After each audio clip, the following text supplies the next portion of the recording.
प्राचीन काल में ऋषि मुनियों के यज्ञ में राक्षस बाधा उत्पन्न करते थे। उस समय ऋषि विश्वामित्र बड़ा यज्ञ कर रहे थे तथा राक्षस उनके यज्ञ की अग्नि में मांस, रक्त आदि डालकर उसे अपवित्र कर देते थे। इसलिए महर्षि विश्वामित्र ने अयोध्या में राजा दशरथ से सहायता मांगी तथा यज्ञ की रक्षा के लिए उनके पुत्र प्रभु श्रीराम को साथ भेजने के लिए कहा। महाराज दशरथ की आज्ञा से प्रभु श्रीराम बंधु लक्ष्मण के साथ ऋषि विश्वामित्र जी के गुरुकुल पहुँचे। उन दोनों को महर्षि विश्वामित्र ने अनेक प्रकार के अस्त्र शस्त्र प्रदान किए। एक दिन ब्राह्म मुहूर्त में उठकर अपने नित्य कर्म तथा संध्या उपासना पूरी करने के बाद राम और लक्ष्मण गुरु विश्वामित्र के पास गए और उनसे बोले, गुरुदेव, कृपा करके हमें ये बताइए कि दुष्ट राक्षस यज्ञ में विघ्न डालने के लिए किस समय आते हैं। ये हम इसलिए जानना चाहते हैं कि यज्ञ की रक्षा में हम पुनर्तः सिद्ध हो जाएं।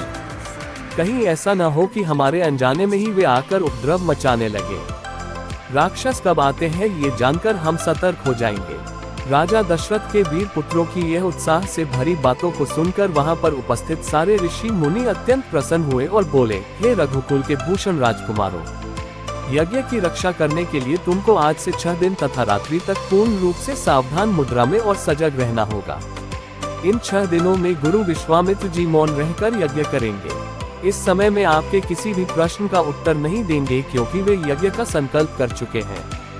6 दिन और 6 रात्रि तक यज्ञ की रक्षा करने की यह सूचना मिलते ही राम और लक्ष्मण दोनों भाई अपने समस्त शस्त्रास्त्रों से सुसज्जित हो गए।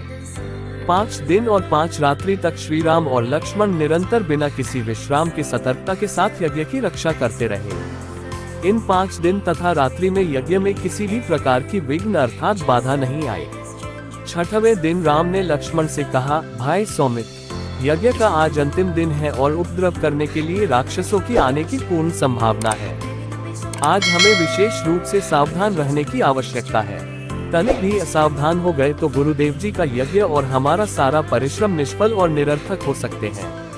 राम ने लक्ष्मण को अभी सतर्क किया ही था कि उसी समय यज्ञ के लिए जो सामग्री, चमस, समिधा आदि आश्रम में रखे थे वह अपने आप भभक उठे।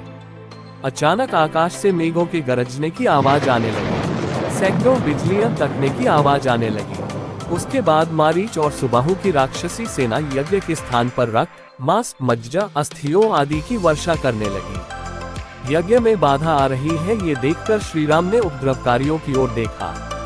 तब आकाश में मायावी राक्षसों की सेना को देखकर राम ने लक्ष्मण से कहा, लक्ष्मण, तुम धनुष पर शरसंधान करके सावधान हो जाओ। मैं मानव अस्त्र चलाकर इन महापापियों की सेना का अभी नाश कर देता हूँ। ये कहकर राम ने अत्यंत फुर्ती और कुशलता का प्रदर्शन करते हुए उन पर मानवास्त्र छोड़ा। श्री राम ने छोड़ा हुआ वह मानवास्त्र आंधी की गति से जाकर मारीच की छाती में लगा। अस्त्र के वेग के कारण मारीच उठकर 400 कोस दूर समुद्र के पार लंका में जा गिरा। इसके पश्चात राम ने आकाश में आग्नेयास्त्र फेंका जिससे अग्नि की एक भयंकर ज्वाला निकली और उसने सुबाहु को चारों ओर से घेर लिया। इस अग्नि की ज्वाला ने क्षण भर में उस महापापी सुबाहु को जलाकर भस्म कर दिया। जब उसका जला हुआ शरीर पृथ्वी पर गिरा तो एक बड़े जोर का धमाका हुआ। उसके आघात से अनेक वृक्ष टूटकर भूमि पर गिर पड़े। मारीच और सुबाहु पर आक्रमण समाप्त करके राम ने बचे हुए राक्षसों का नाश करने के लिए वायव्य नामक अस्त्र छोड़ दिया। उस अस्त्र के प्रहार से राक्षसों की विशाल सेना के वीरों की मृत्यु होकर वे ओलों की भांति भूमि पर गिरने लगे। इस प्रकार थोड़े ही समय में संपूर्ण राक्षसी सेना का नाश हो गया। चारों ओर राम की जय जयकार होने लगी तथा पुष्पों की वर्षा होने लगी। निर्विघ्न यज्ञ समाप्त करके मुनि विश्वामित्र यज्ञ वेदी से उठे और राम को हृदय से लगाकर बोले, हे रघुकुल नंदन, तुम्हारे बाहुबल के प्रताप और युद्ध कुशलता से आज मेरा यज्ञ सफल हो गया है। उपद्रवी राक्षसों का विनाश करके तुमने वास्तव में आज सिद्धाश्रम को कृतार्थ कर दिया। मनमोहक लोक कथाओं पर नियमित अपडेट के लिए हमारे चैनल को सब्सक्राइब करना न भूलें, क्योंकि हम कहानी कहने की लौ को जीवित रखने का प्रयास करते हैं।